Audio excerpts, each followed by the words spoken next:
This is HOA mess. I saved every receipt and every timestamp. I opened my door to find Cynthia yelling that my driveway snow pile blocked the sidewalk line and that was a violation with a same-day fine and a vendor charge. She was standing 3 feet from my front step, clipboard out, body camera clipped to her pink coat, frost coming off her breath in angry clouds. "You are obstructing access, and I am escalating today," she said. No greeting, no preamble, just accusation and threat. I had my snow shovel in one hand because I had just finished clearing the walk 10 minutes earlier. The pile she was screaming about was maybe 18 inches high, pushed to the edge of my driveway apron, exactly where every other house on the block had theirs. She did not care. She tapped the clipboard with her pen, clicking it twice for emphasis, and told me the fine was $250 and the vendor charge was another $300, because she was calling a removal crew to haul it away within the hour. I looked past her at the street. Every driveway had a snow pile. Every single one. Some were twice as tall as mine. I pointed that out and she cut me off. "You do not get an opinion, you get a fine schedule," she said, voice sharp enough to cut glass. That was the moment I knew this was going to get bad. I work as a shipping clerk. I keep receipts, signatures, tracking numbers. I live by documentation. My employer was already watching my attendance because winter disruptions had put me on thin ice, and the last thing I needed was a legal mess pulling me away from work or costing me my job. Cynthia knew that. Everyone in the Cedar Frost Winter Compliance Association knew everyone's business. That is what happens when you move to a neighborhood in Cape Coral, Florida, where curb appeal matters more than reality. Yes, Florida. We had a freak winter storm system that dumped 8 inches overnight and turned every street into a compliance minefield. The HOA passed emergency snow rules the morning after the storm, rules nobody voted on, rules that were not in the covenants, and Cynthia appointed herself compliance officer to enforce them. She had been patrolling since dawn. I could see the frost line across her clipboard, proof she had been out here for hours, hunting for violations. I asked to see the rule in writing. She flipped a page on her clipboard and showed me a printed sheet with a highlighted section. The text was too small to read from where I stood, but she quoted it anyway. "Any snow accumulation that encroaches on the pedestrian right-of-way is subject to immediate remediation at owner expense." I asked what pedestrian right-of-way meant. She pointed at the sidewalk. I said the sidewalk was clear. She said the pile was within 3 feet of the edge and that constituted encroachment. I said that was not in the covenants. She said it was an emergency addendum and I should have checked my email. I had not gotten an email. She said that was my problem, not hers. She told me I had until noon to remove the pile or the vendor would be dispatched. It was 10:45. I asked who the vendor was. She said that was proprietary information. I asked how I was supposed to verify the charge. She said I would get an invoice, and if I refused to pay, a lien would be filed against my property. I asked if she was serious. She leaned in close enough that I could see the tiny red light blinking on her body camera. "I do not need proof, I have paperwork and vibes," she said, and that line hit me like a slap. Paperwork and vibes. That was her standard. That was the system. I knew right then that this was not about snow. This was about control. This was about her enforcing rules that did not exist because nobody could stop her fast enough. I told her I would handle it myself. She said it was too late. The vendor was already on standby. I said I did not authorize a vendor. She said the association authorized it on my behalf under emergency powers. I asked to see those powers in writing. She clicked her pen 3 times and said I could file an appeal after I paid the fine. I asked when the appeal hearing would be. She said that depended on scheduling. I asked who handled scheduling. She smiled, thin and cold. "I do," she said. Then she turned and walked back to her car, a white sedan parked 2 houses down with the engine running. I went back inside and called my neighbor Marcus. He sits on the landscape committee, not Cynthia's compliance group, and he had warned me about her before. He picked up on the second ring. "She hit you?" he asked. I told him yes. He sighed and said she had tagged 4 other houses that morning, all with the same 3-foot rule nobody had ever heard of. I asked if anyone was fighting it. He said one guy tried and she hit him with a follow-up notice, claiming he missed a hearing he was never told about. That was her move. Invent a rule. Invent a hearing. Claim you missed it. Escalate the fine. I asked Marcus if he had a copy of the emergency addendum. He said he would check the association portal and call me back. I hung up and went to my laptop. I pulled up my email. Nothing from the HOA since December. I checked spam. Nothing. I checked the association website. The portal was down, just a white page with a maintenance message. Convenient. I took my phone outside and started taking pictures. I photographed my snow pile from 4 angles. I photographed the sidewalk, clear and dry. I photographed the neighbor's pile to my left, easily twice as tall. I photographed the pile across the street, which was pushed halfway into the road. I photographed the timestamp on my phone screen. Then I photographed the violation notice Cynthia had tucked under my windshield wiper while I was inside. The notice was printed on cedar frost letterhead. It listed my address, the violation code, the fine amount, the vendor charge, and a payment deadline of 5 p.m. today. It did not list a hearing date. It did not list an appeal process. It just said failure to comply will result in additional administrative fees and potential lien action. I took 3 photos of that notice, front and back. Then I put it in a plastic sleeve and brought it inside. Marcus called me back 20 minutes later. He had found the addendum. It was uploaded to the portal at 6:43 that morning, 3 hours after the storm stopped. The rule said any snow accumulation exceeding 2 inches within 3 feet of the pedestrian right-of-way must be removed within 4 hours of notification. 4 hours, not by noon. 4 hours from the time she told me. That meant I had until almost 3 p.m. I asked Marcus if Cynthia knew that. He laughed bitter. "She wrote it," he said. "She knows. She is just hoping you do not." I asked if the rule was legally binding. He said he did not think so. The bylaws require a board vote for any new rule, even emergency rules, and the board had not met since November. I asked who was on the board. He rattled off 5 names. Cynthia was president. 2 of the other members were her friends from the neighborhood social committee. The last 2 were older residents who rarely showed up.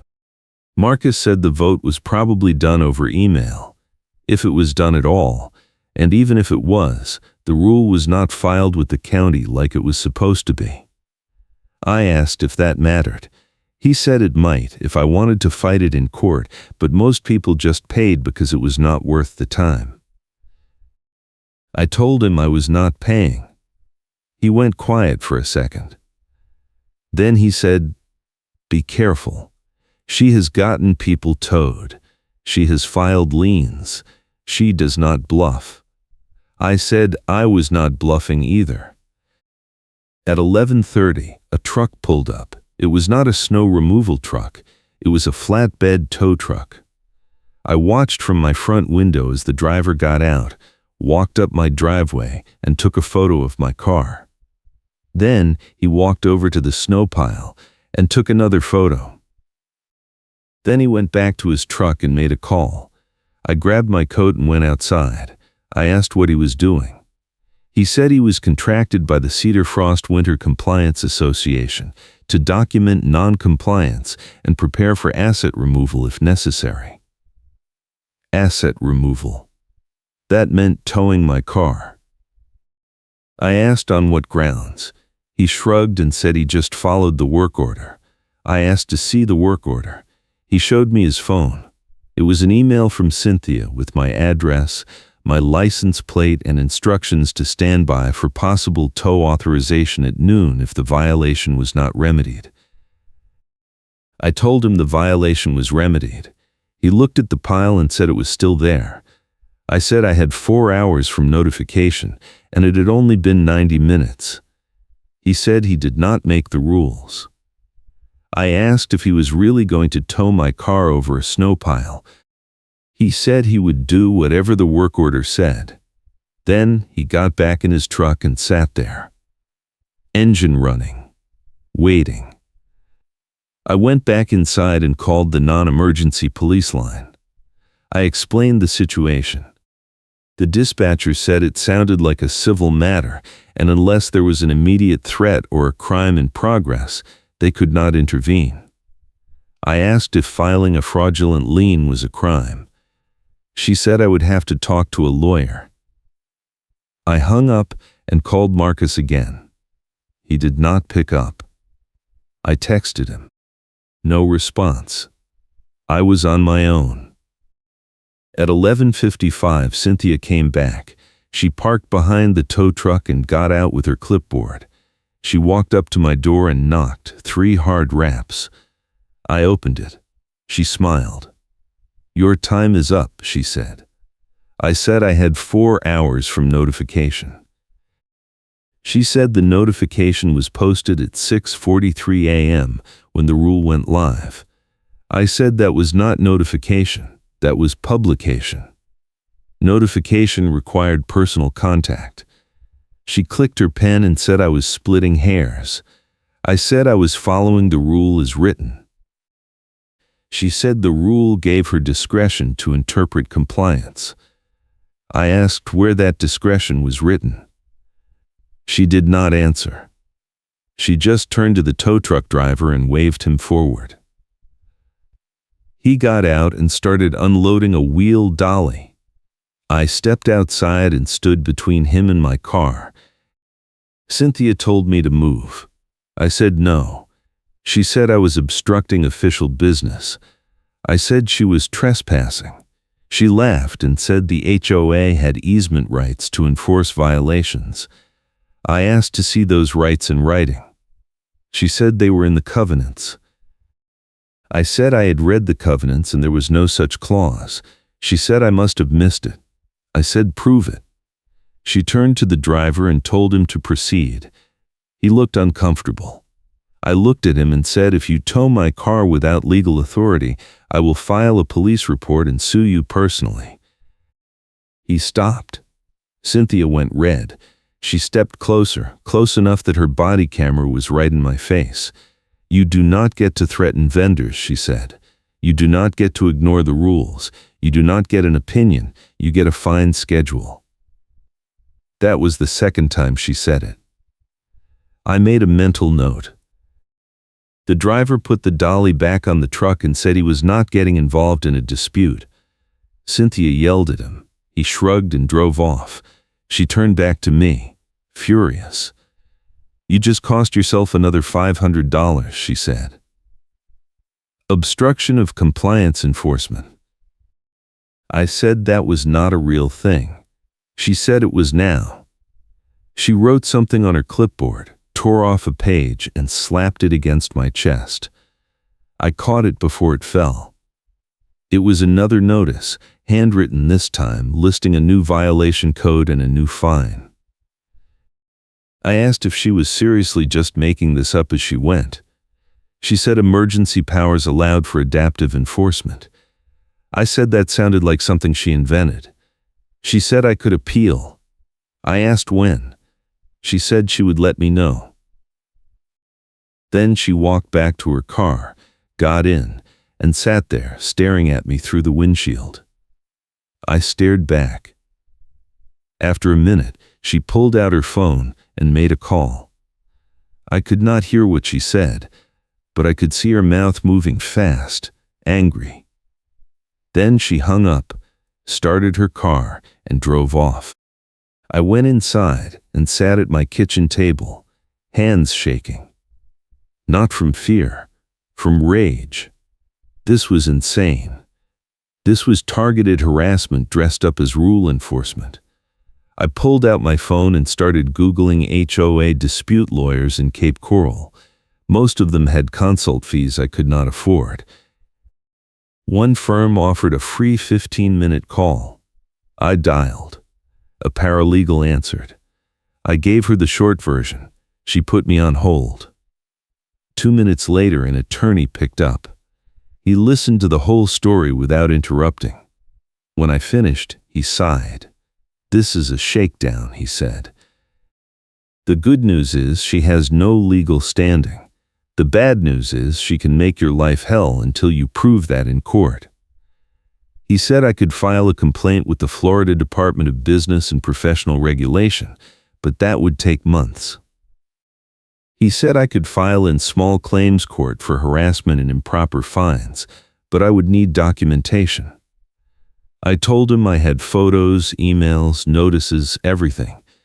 He said that was good. He said the key was proving she acted outside the scope of the bylaws and that the fines were not legitimate. He said if I could show she was inventing rules and skipping proper procedure, I had a shot. He also said I should get a third-party inspection of my property to prove compliance. I asked how much that would cost. He said probably $200. I thanked him and hung up. $200 I did not have. But I did not have a choice. I called a local property compliance firm and explained what I needed. The woman on the phone said they could send someone out that afternoon. I said yes. She said the fee was $175. I gave her my card. She said the inspector would be there by 3. I thanked her and hung up. Then I went outside and shoveled the snow pile down to nothing. I spread it thin across the lawn, packed it flat, took more photos. By the time I finished, the driveway apron was spotless. The sidewalk was clear. There was nothing to sight. I went back inside, uploaded all the photos to a cloud folder, and labeled them with timestamps. Then I sent Marcus a text with the folder link and asked him to save a copy. He replied 10 minutes later. "Got it. Be safe." That was all. I sat at my table and waited for the inspector. At 2:40, my phone rang. Unknown number. I almost did not answer. But I did. It was Cynthia. She did not say hello. She said I had missed my compliance hearing. I said, "What hearing?" She said the hearing scheduled for 1 p.m. today. I said I was never notified of a hearing. She said notification was sent via email at 7 a.m. I said I never got an email. She said that was not her problem. She said because I missed the hearing, the board had voted in absentia to uphold the fines and add a failure to appear penalty of $300. I said that was illegal. She said it was in the bylaws. I said, "Show me." She said I could request a copy for a $15 administrative fee. I laughed. I could not help it. This was performance art. She said my laughter was noted as contempt and she was adding another $100 fine. I said, "Go ahead." She hung up. The inspector showed up at 3:15. He was an older man with a tablet and a camera. I walked him through everything. He measured the driveway, the sidewalk, the distance from the pile location to the curb. He took photos. He checked the county code for pedestrian right-of-way definitions. He asked to see the HOA notices. I showed him both. He read them, frowned, and made notes. Then he asked if I had any other documentation. I showed him my phone with the time-stamped photos. He nodded and said he would have a report ready by end of business tomorrow. I asked if he could rush it. He said he could have it tonight for an extra $50. I said yes. He left. I sat on my front step and waited.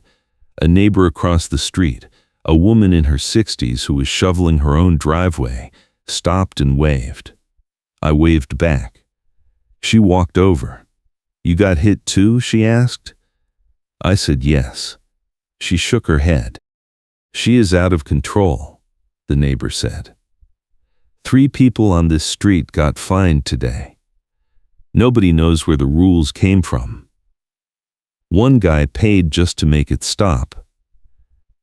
I asked who. She pointed 2 houses down. I did not know him. She said Cynthia had been calling people all morning, threatening liens, threatening credit hits, threatening to foreclose. I asked if that was even possible. The neighbor shrugged. "Nobody wants to find out," she said. Then she went back to her driveway. I went back inside and made coffee. My phone buzzed. Email from the inspector. The report was attached. I opened it. 2 pages, clean and professional. Summary: no violation of county pedestrian right-of-way code, no obstruction, no hazard.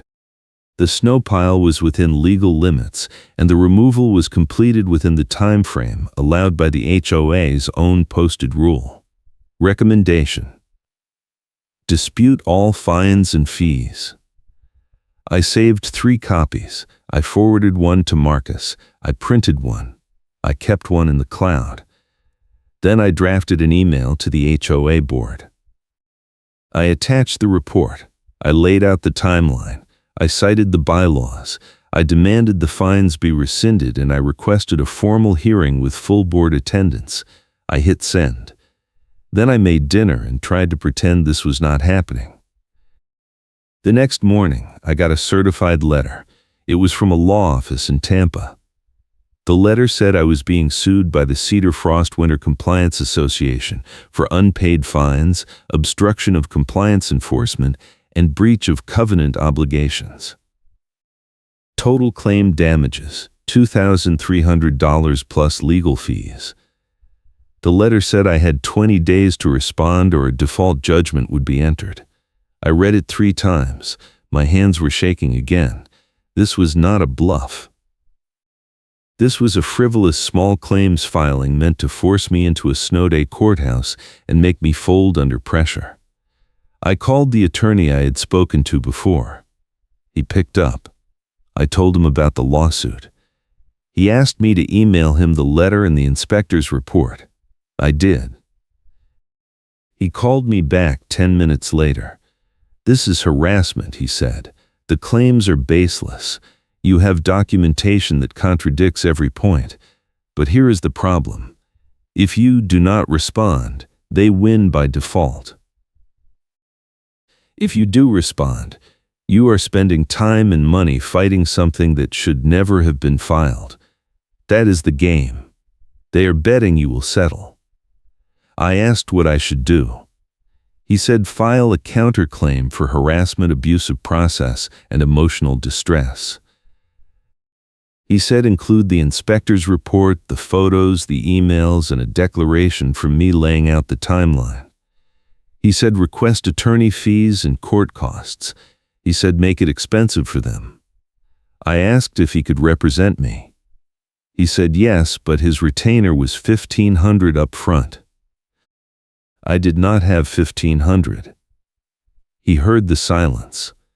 He said he could do limited scope representation, which meant he would draft the counterclaim and coach me through the hearing, but I would represent myself in court. That was $500. I said yes. He said he would have the draft by tomorrow. I thanked him and hung up. Then I called my boss and told her I might need a day off for a court hearing. She was not happy. We were already short-staffed because of the storm. She said I had one personal day left, and if I used it, I was out of cushion for the rest of the quarter. I said I understood. She said make it count. I hung up and stared at the ceiling. This was spiraling. I had done nothing wrong, and I was about to spend $500 on a personal day defending myself in court because a woman with a clipboard decided to make me her winter project. That afternoon, Cynthia showed up again. She knocked. I opened the door but did not step outside. She was holding her clipboard and her pen. She looked pleased. "I assume you got the letter," she said. I said yes. She said this could all go away if I paid the outstanding balance in full by end of week. I asked what balance. She said $2,300. I said I was not paying $1. She clicked her pen twice. "That is unfortunate," she said, "because the board has authorized additional administrative action." I asked what that meant. She said my pool permit was being flagged for review. I did not have a pool. I told her that. She smiled. "Exactly," she said. "If we find an unpermitted pool during inspection, that is another violation." I stared at her. "You are going to claim I have a pool I do not have?" I asked. She said the inspection would determine that. I said that was insane. She said I could avoid the inspection by paying the balance. I said that was extortion. She said that was a serious accusation and I should be careful. I said I was being careful. I was documenting everything. She laughed. "Documentation does not matter if you do not show up to defend it," she said. "And something tells me you are not going to make it to that hearing." I asked what that meant. She said nothing, just an observation. Then she turned and walked back to her car. I closed the door and locked it. I texted Marcus. "She just threatened me." He replied fast. "Record everything." I mean it. I already was. But I went to my laptop and ordered a video doorbell with cloud storage. 2-day shipping. I did not care what it cost. The next day, my snow removal contractor called me. He said he could not come back. I asked why. He said Cynthia had shown up at his last job site and tried to audit his work. She told him his shovel path was not compliant, and if he continued working in the neighborhood, she would report him to the county for unlicensed snow removal. He said it was not worth the headache. He said he was sorry. I told him I understood. I hung up. That was the side complication I did not need. Now I had no contractor, and if it snowed again, I would be clearing everything myself while Cynthia watched and waited for me to slip up. I texted Marcus. "She scared off my contractor." He replied. "She did that to 2 other guys last week. She is trying to control the vendor pool." I asked if that was legal. He said probably not, but nobody was challenging it. I said I was challenging everything. He sent back a thumbs up emoji. That night, I stayed up late drafting my declaration for the counterclaim. I laid out every interaction, every threat, every invented rule. I attached time-stamped photos. I attached the inspector's report. I attached the email proving I was never notified of the fake hearing. I attached the work order from the tow truck showing Cynthia had tried to tow my car before the deadline. I attached the second handwritten notice where she invented a new violation on the spot. I attached the certified letter from the law office. I wrote it all in plain language, no legal jargon, just facts and timeline. When I finished, it was 4 pages long. I saved it and sent it to my attorney. He replied an hour later. "This is good. This is really good. I will file it tomorrow." I went to bed at 2 a.m. and slept 4 hours. When I woke up, there was snow falling again. Not much, maybe 2 inches, but enough. I went outside at 6 a.m. and started shoveling. The new snow was light and easy to move. I cleared the driveway and the sidewalk in 20 minutes. I piled the snow on my lawn, well back from the edge, and took photos. Then I went inside and uploaded them to the cloud folder. At 7:15, Cynthia drove by. She slowed down, looked at my driveway, and kept going. I watched from the window. She stopped 3 houses down and got out with her clipboard. Another victim. I texted Marcus, "She is making rounds again." He replied, "Stay inside. Do not engage." I did not plan to. But at 8:30, she came back. She parked in front of my house and sat there for 10 minutes, just staring. Then she got out and walked up to my door. She knocked. I did not answer. She knocked again, harder. I still did not answer. She pulled out her phone and made a call. I could see her talking, animated, angry. Then she hung up, took a photo of my front door, and walked back to her car. She sat there for another 5 minutes, then drove off. My new video doorbell had arrived that morning. I installed it immediately. I synced it to my phone. I tested it. It worked. Now I had a record of every time she showed up. I felt a little bit safer, not much, but a little. The court date was set for 2 weeks out. My attorney sent me the filed counterclaim and a hearing prep checklist. He said, "Bring 3 copies of everything. Dress business casual, and do not lose your temper no matter what Cynthia or her lawyer said." He said judges hated HOA cases because they were usually petty nonsense, but if I stayed calm and stuck to facts, I had a good shot. He also said Cynthia would probably try to settle before the hearing because she did not want her tactics on the record. I asked what I should do if she offered. He said take it only if she agreed to rescind all fines, all threats, and paid my attorney fees and court costs. Otherwise, go to trial. I said okay. He wished me luck. That week was hell. Cynthia filed 2 more violation notices. One claimed my trash can was visible from the street on a non-collection day, which was false because I had moved it to the garage. The other claimed my mailbox post was not regulation height, which was absurd because it had been there for 3 years and nobody ever said a word. I took photos proving both claims were false.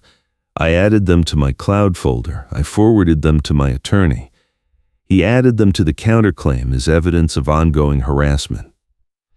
Then, 5 days before the hearing, Marcus called me. "You need to see this," he said. He sent me a screenshot. It was a post from the neighborhood social media group.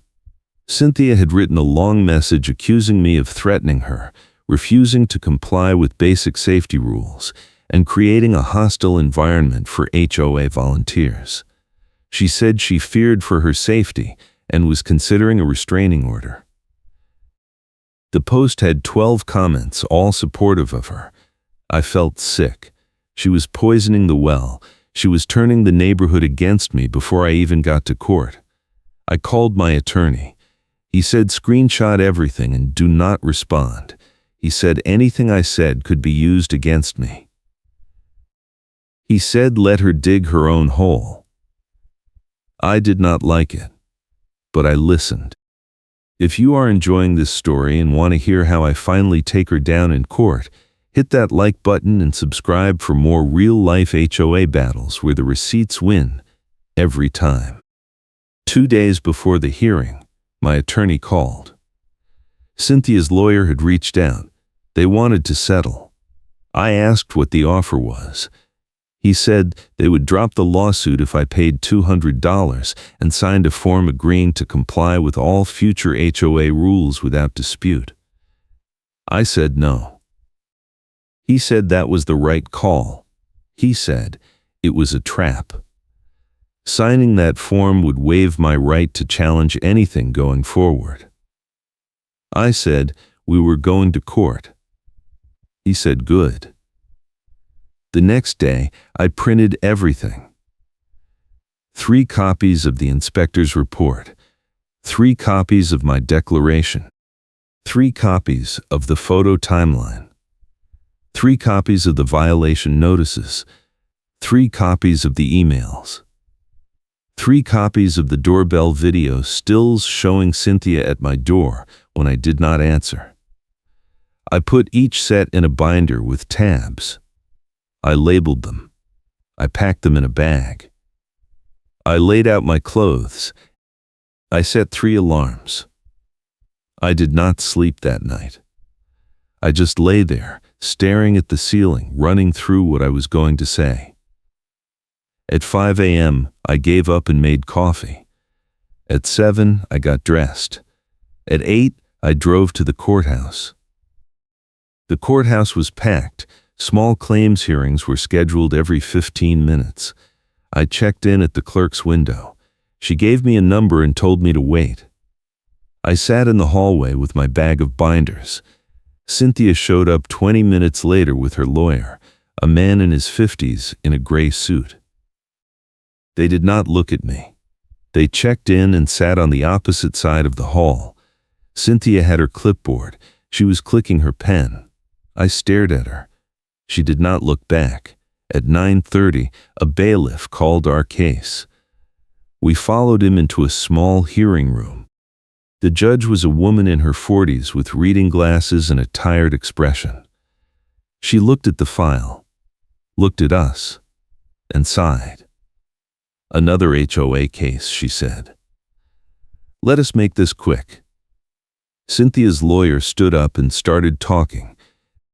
He said I had repeatedly violated HOA rules, refused to comply with reasonable requests, and obstructed enforcement efforts. He said the association had tried to work with me, but I was uncooperative and hostile.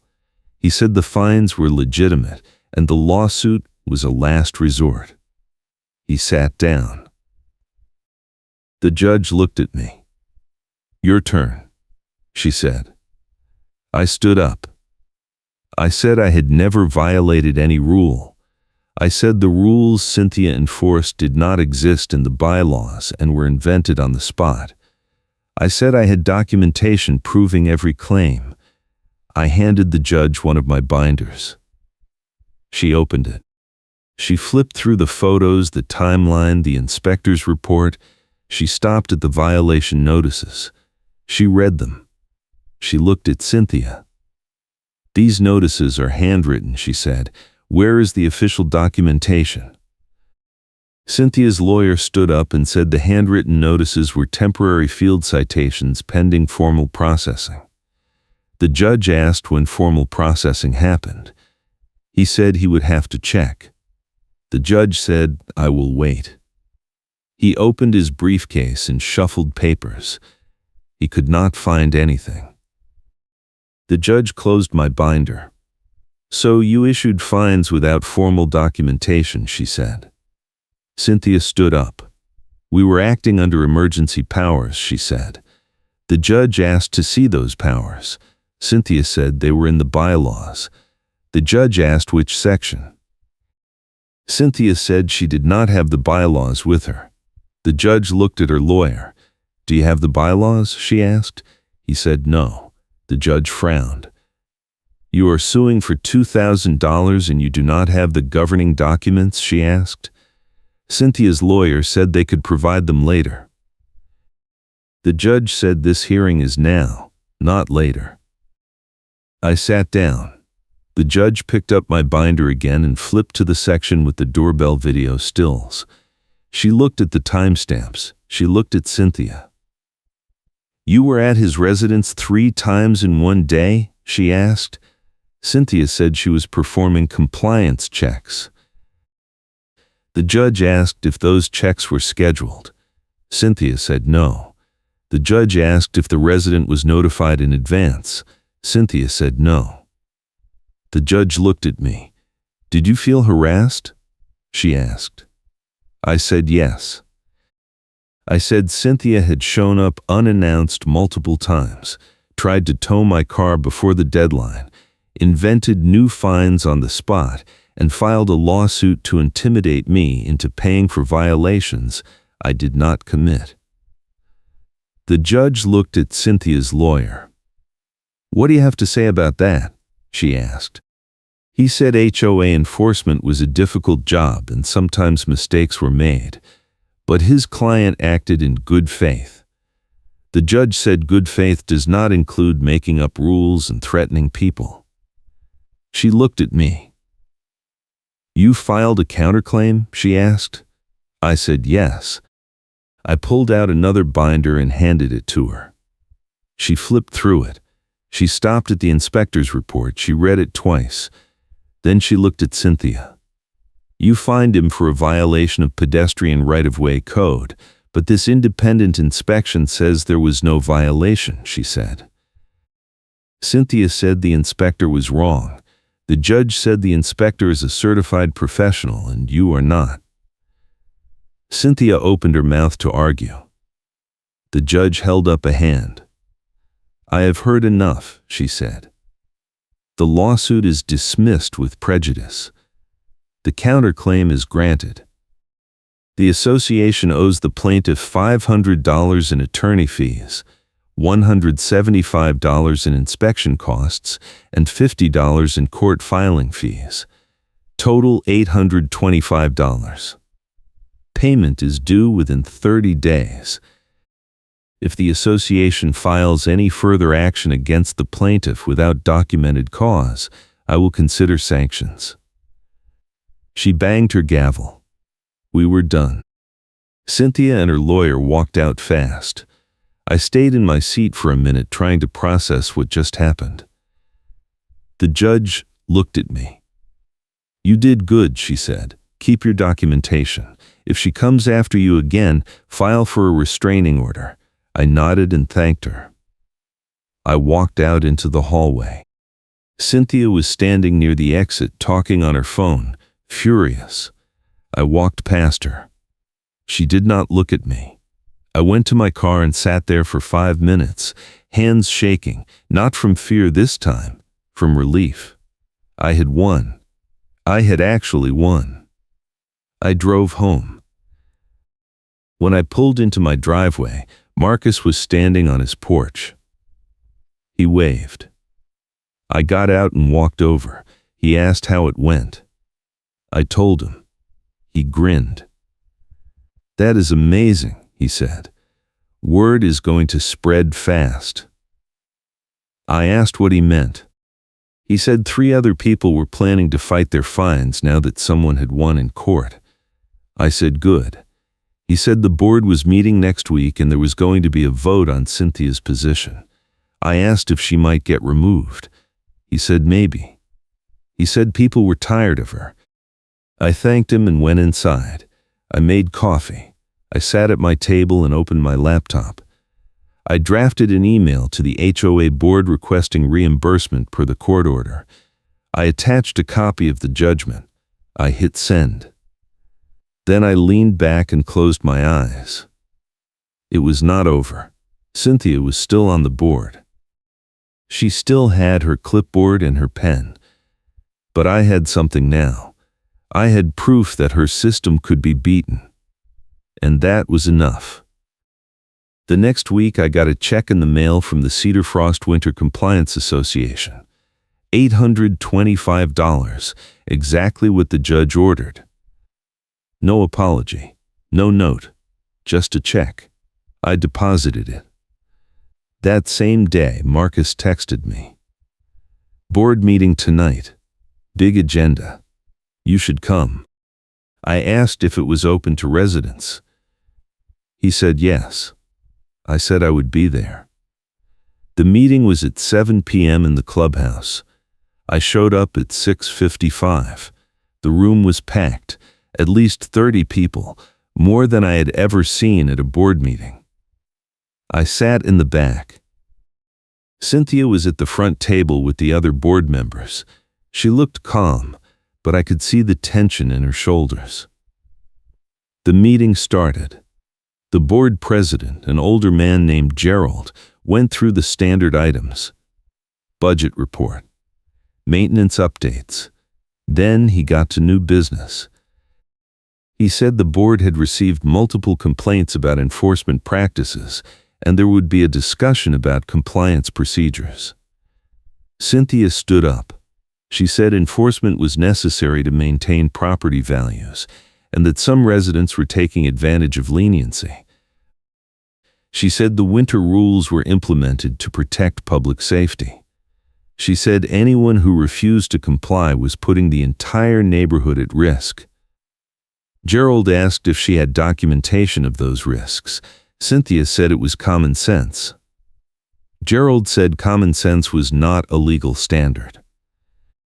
He asked if the winter rules had been properly adopted. Cynthia said yes.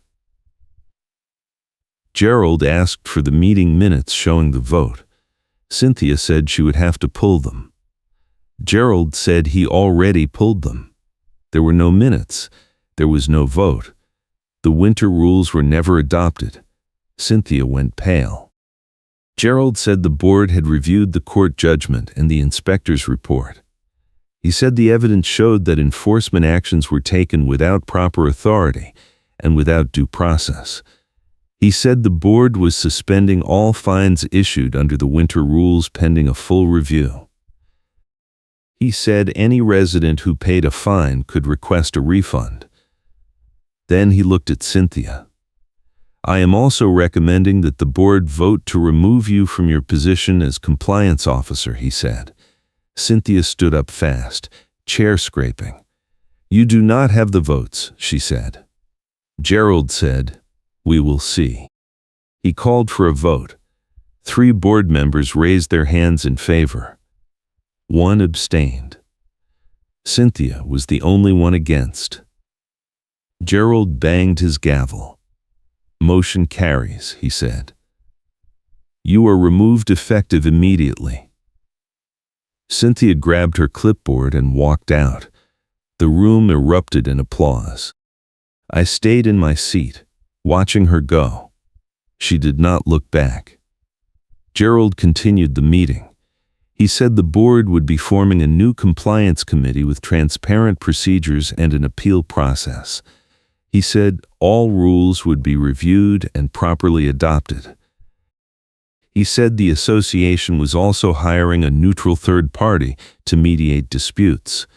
The HOA agrees to mediation with a neutral third party. I wrote that down. That was the outcome I wanted. Not revenge, just fairness. The meeting ended at 8:30. I walked out into the cold night air. Marcus caught up with me in the parking lot. You did it, he said. I said we all did it. He laughed and said, no, you did it. You stood up when nobody else would. I told him it was not over. Cynthia was still a resident. She still had her clipboard. Marcus said, yeah, but now everyone knows she is full of it. That counts for something. I agreed. I drove home. When I got inside, I checked my phone. I had a notification from the neighborhood social media group. Cynthia's post accusing me of threatening her had been removed and replaced with a correction from the group admin saying the claims were investigated and found to be false. Karen's group post gets removed and replaced with a correction. I smiled. That was the karma beat I needed. 2 days later, I got a call from Gerald. He said the board wanted to formally apologize for the harassment I had experienced. He said they were issuing refunds to everyone who had been fined under the winter rules. He said the new compliance committee would be resident elected, not board appointed. He asked if I wanted to serve on it. I said no.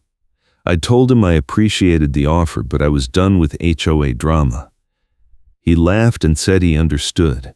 He thanked me for holding the line. I thanked him for doing the right thing. That weekend, I saw Cynthia at the grocery store.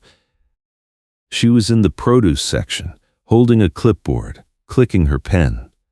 Old habits. She saw me. I saw her. She turned and walked away fast. I did not follow. I just kept shopping. A week after that, the snow melted. The streets cleared. The piles disappeared. Life went back to normal. I still see Cynthia around the neighborhood sometimes. She does not talk to me. I do not talk to her. But every time I see her, I think about that courthouse hallway, about the moment the judge dismissed her case and granted mine.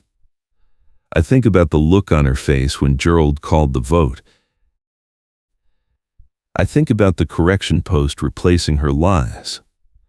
I think about the third-party compliance report that clears the narrator completely, the one I pulled out in that hearing and forced her to answer a yes or no question, then dropped the document that contradicted her. That was my trump card. A video clip of Karen threatening me that clearly crosses into harassment, recorded on my new doorbell camera the day before the hearing when she showed up again and said she would make sure I lost my job, my house, and my reputation. I let her call my bluff because she did not realize I was not bluffing. The video was the final piece that proved her pattern of intimidation. I submitted it as evidence during the counterclaim, and her lawyer had no response. The judge watched it twice. That was the moment the case turned. That was the moment Cynthia lost. I still have all the documentation. I kept the binders. I kept the photos. I kept the emails and the notices and the inspector's report and the court judgment. I keep them in a file cabinet in my office. I do not look at them often, but I know they are there. They are proof that the system can work if you fight back. They are proof that documentation beats vibes every time. They are proof that even when someone tries to bury you in paperwork and threats and invented rules, you can win if you stay calm and keep receipts. My employer never found out about the court case. I used my personal day and kept it quiet. My attendance record stayed clean. My job stayed secure. The HOA paid the judgment in full and never filed another action against me. The new compliance committee adopted clear snow removal guidelines with a 72-hour window and a real appeal process. Nobody has been fined since. The neighborhood is quieter now. People are friendlier. The fear that Cynthia created is gone. A few residents have thanked me in passing. One older woman stopped me on my walk and said I gave her the courage to dispute a landscaping fine from 2 years ago. She won. That felt good. Marcus and I still talk. He says the board is functioning better now that Cynthia is not running enforcement like her personal fiefdom. He says membership in the social committee is up because people are not afraid to participate anymore. He says the association hired a professional management company to handle compliance, and they follow the bylaws to the letter. No more improvisation. No more clipboards at dawn.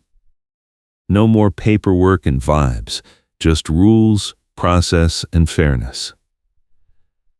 That is all anyone wanted. I learned a lot from this fight. I learned that HOAs can be tools for good or weapons for control, depending on who is holding the power. I learned that most people will not fight back because the system is designed to exhaust you. The fines are small enough that paying is easier than fighting. The process is opaque enough that challenging it feels impossible. The threats are vague enough that you cannot tell if they are real until it is too late. But I also learned that the system has weaknesses. It depends on fear. It depends on ignorance. It depends on people not knowing their rights and not keeping records. If you take away those dependencies, the system collapses.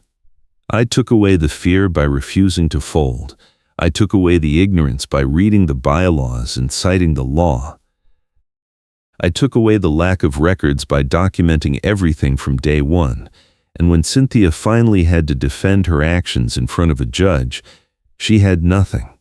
No bylaws, no meeting minutes, no evidence, just a clipboard, a pen, and a lot of attitude. And that was not enough. The judge saw through it. The board saw through it. The neighborhood saw through it. And now, everyone knows. I do not regret fighting. I do not regret the $500 I spent on the attorney. I do not regret the stress or the sleepless nights or the personal day I used for court. I regret that I had to fight at all. I regret that Cynthia was allowed to operate unchecked for so long. I regret that other people paid fines they did not owe because they did not know they could fight back.